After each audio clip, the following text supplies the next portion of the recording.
Bonjour à tous et bienvenue dans ce nouveau conseil d'expert destiné à vous guider dans la mise en place de votre routine capillaire. Aujourd'hui, Altesse Studio vous accompagne pour appréhender au mieux cette phase importante qu'est la période de transition.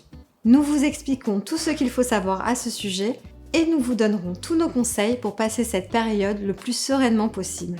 Nous allons commencer par définir ce qu'est exactement la période de transition et ce qu'elle implique. Je vous présenterai ensuite les résultats visibles en fonction de votre avancement dans cette phase transitoire. Enfin, nous verrons ensemble les bons gestes à adopter pour optimiser au mieux sa durée.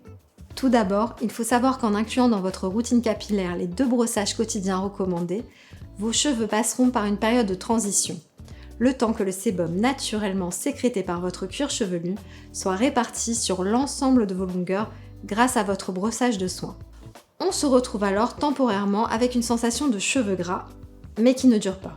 Le tout est de garder patience et de ne pas céder à la tentation du shampoing systématique, qui aurait pour conséquence de surstimuler votre production de sébum. Sa durée dépendra de 4 facteurs majeurs. La longueur de vos cheveux, bien respecter les 2 brossages quotidiens, employer également les bons gestes, les bons produits en bonne quantité et enfin, bien entretenir votre brosse. Attardons-nous sur notre premier point. Pourquoi la longueur de vos cheveux va-t-elle autant influer la durée de cette période ? Tout simplement, car il faut le temps au sébum de parcourir l'intégralité de vos longueurs au fil des brossages. Les personnes aux cheveux courts auront une période de transition beaucoup plus courte qu'une personne aux cheveux longs. On compte en moyenne 1 à 3 semaines pour les cheveux courts, entre 3 et 5 semaines pour les cheveux mi-longs, entre 4 et 5 semaines pour les cheveux longs et jusqu'à 8 semaines pour les cheveux très longs. Une fois cette période de transition passée, vous n'aurez plus besoin de repasser par cette phase, sauf changement ou bouleversement capillaire majeur. Si vous conservez vos habitudes capillaires et vos brossages quotidiens, vos cheveux seront métamorphosés et vous n'aurez plus d'excédent de sébum. La répartition se fera naturellement à chaque passage de votre brosse. Dès les premières utilisations et tout au long de cette période, vous observerez progressivement des améliorations sur l'aspect et la santé de vos cheveux. Au premier jour, vous trouverez déjà une amélioration de la beauté de vos cheveux à chaque coup de brosse. Mais il faudra attendre quelques jours supplémentaires pour voir des résultats définitifs. Au premier quart de votre période de transition, vos cheveux auront déjà gagné en souplesse et vous aurez beaucoup moins de frisottis grâce à l'action des poils de sanglier qui vont lisser et refermer les écailles du cheveu. Lors du deuxième quart, le sébum aura parcouru plus de la moitié de vos longueurs, ce qui aura pour avantage d'apporter douceur, brillance et protection naturelle sur le long terme.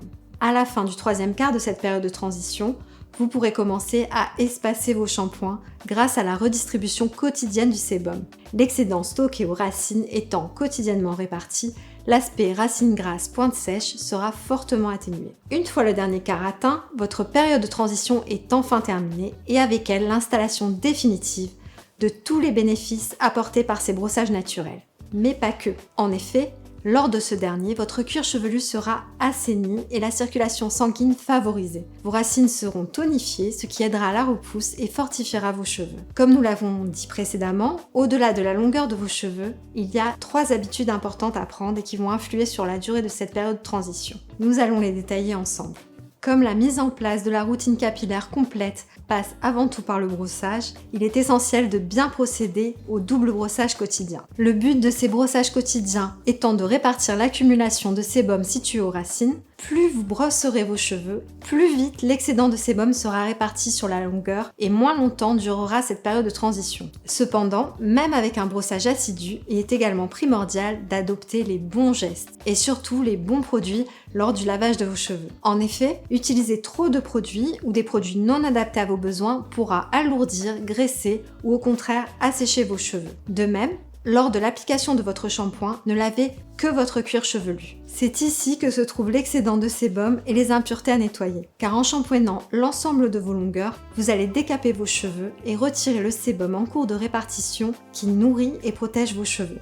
Enfin, le dernier geste à adopter pour optimiser un maximum la durée de votre période de transition sera d'être intransigeant sur l'entretien de votre brosse. En effet, plus vous utiliserez votre brosse, plus elle accumulera saleté et sébum sur ses fibres. Il est donc essentiel de la nettoyer chaque semaine pour qu'elle ne redistribue pas les saletés et l'excédent de sébum accumulé. Pour cela, nous vous conseillons de remplir le fond d'un lavabo avec de l'eau tiède, d'y verser une noisette de votre shampoing et de faire mousser. Puis, en ne faisant tremper que les fibres de votre brosse, réalisez 4 allers-retours en formant un 8 dans l'eau savonneuse. Une fois terminé, rincez les fibres à l'eau claire, puis enveloppez-les dans une serviette en appliquant une légère pression pour retirer l'excédent d'eau. Vous pouvez alors la laisser sécher pour la nuit, fibres vers le bas et hors de toute source de chaleur. Sans oublier de bien retirer les cheveux après chaque brossage. Cela facilitera le nettoyage hebdomadaire de votre brosse. Au bout de ces quelques semaines, vos cheveux seront métamorphosés, nourris et protégés naturellement. Les bénéfices sur vos cheveux seront considérables et surtout, vous n'aurez plus à repasser par cette phase de transition. Et vous pourrez même diminuer les fameux 100 coups de brosse. N'hésitez pas à nous faire part de votre ressenti lors de cette période et de nous partager vos astuces personnelles. Nous reviendrons bientôt avec des tutos coiffure de transition pour coiffer vos cheveux pendant cette période et ainsi vous sentir plus à l'aise avec des cheveux un peu plus gras que d'habitude. Dans notre prochain conseil d'expert, nous parlerons de l'après-période de transition avec la période d'entretien. À très bientôt.